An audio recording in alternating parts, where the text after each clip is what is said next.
It's a great pleasure to be given the opportunity to speak at the ORF Kalpana Chawla Dialogue 2021. The dialogue takes its name from Dr. Kalpana Chawla, who, as well as being the first Indian American in space, also stood for international cooperation and the use of space for the betterment of life on Earth.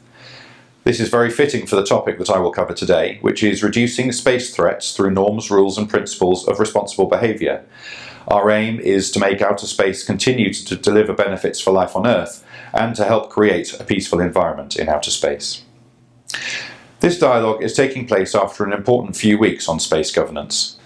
The UK's resolution calling for the creation of an open-ended working group was adopted by the United Nations General Assembly's First Committee on the 1st of November, with 163 votes in favour, up from 150 in 2020. This is a remarkable result which demonstrates that there is a groundswell of support amongst spacefaring and non-spacefaring states alike to ensure that this domain continues to deliver benefits for life on Earth. Not least in our shared fight against climate change, noting the recent COP discussions in Glasgow, but also to ensure a peaceful space environment, recognising that this domain is more congested than ever and that geopolitical rivalry is increasing. In this address, I want to outline what the United Kingdom seeks to achieve, why we have taken the approach we have, and why it is so important that we get this right. One of the key goals of the UK's integrated review of security, defence, development and foreign policy, published in March this year, is to shape the international order as it develops in what it describes as the future frontiers, in new technologies, cyberspace and outer space. These areas are already crucial to our prosperity and our security, and will only become more so in the coming years. Yet the existing rules and norms that govern international cooperation are struggling to keep pace with these new developments. At the same time, militaries are developing technologies that threaten our use of these future frontiers. And there is a contest underway to decide how this system will evolve, raising important questions about the interaction between economic opportunity, security and ethics, and the balance between the role of the state, businesses and individuals. In that context, the threats to space systems are growing. We see the use of missiles, lasers and jammers by states against satellites, ground infrastructure and the data links between them. We are prevented from using navigation signals, which are used both for military forces and for emergency services, amongst other things. And images of ballistic missile silos are blocked. We always like to know the hatches are closed. When used in a threatening manner outside of conflict, those counter-space weapons could lead to miscalculation, escalation, and possibly even cause a conflict. In the UN system, the process of negotiating solutions to the challenges to outer space security is known by the acronym PAROS, Preventing an Arms Race in Outer Space. This rubric goes back to the outcome document of the 1978 UN General Assembly Special Session on Disarmament, SSOD1, which is seen as the main foundational text for much of what we do in the UN disarmament machinery. On space, it had this to say, and I quote, "In order to prevent an arms race in outer space, further measures should be taken and appropriate international negotiations held in accordance with the spirit of the Outer Space Treaty." End quote. So the solutions to PAROS involve negotiations, but there is no specification as to the form the result of those negotiations should take. I should be clear. While the UK is proposing developing norms of state behaviour, this does not preclude a legally binding outcome. The two are not exclusive. I would argue that a normative approach could contribute towards the groundwork for a treaty-based outcome by defining actions, activities and omissions that could be seen as threatening. It will also seek to find common agreement on what is acceptable or unacceptable by one state against another. It would be difficult to make progress on a legal approach without a common understanding or agreed definitions.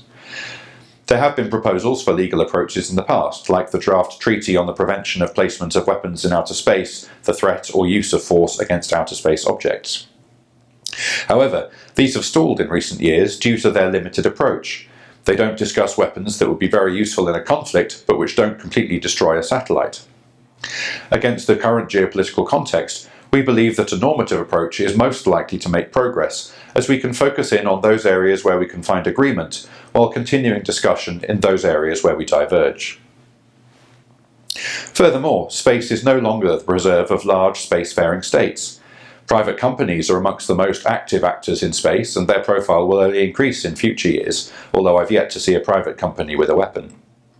Importantly, there are a large number of non-spacefaring nations of different economic size and influence who are dependent on space systems and data for economic, social, scientific, and other benefits. Any approach needs to be inclusive. It needs to allow all states to have a voice, and it needs to be within a framework that does not disadvantage those with less space knowledge. That is why I'm particularly grateful for the support of so many partners across Latin America, Africa, and the Indo-Pacific to the UK approach at the UN. It's also why the UK and the 36 partners who co-sponsored the resolution decided upon an open-ended working group format. This forum is open to all UN states and to non-government stakeholders such as companies, academics and civil society, who will also have the opportunity to express their views, and I hope that many of you listening to me today will take up that opportunity. Let me turn to why we need to get this right, and why now. First, we need to keep space safe and sustainable for all states to benefit from. We use space to support socio-economic development and for our national security, images, data and communications. There is huge economic potential in the space sector, but this would be severely hampered if space became a volatile and unpredictable domain beyond those hazards that already occur naturally, like space weather. So we need to avoid actions in space that would destroy the domain. Second is the link between space and other domains. A misunderstanding in space could lead to conflict on Earth. The UK's integrated review notes that our geopolitical context is defined by increasing international assertiveness, systematic competition between states, and the growing importance of the Indo-Pacific. By agreeing what constitutes acceptable and unacceptable behaviours, the international community has a framework to hold to account those who trespass those norms, to say to others that their actions are making us feel threatened and will they please stop.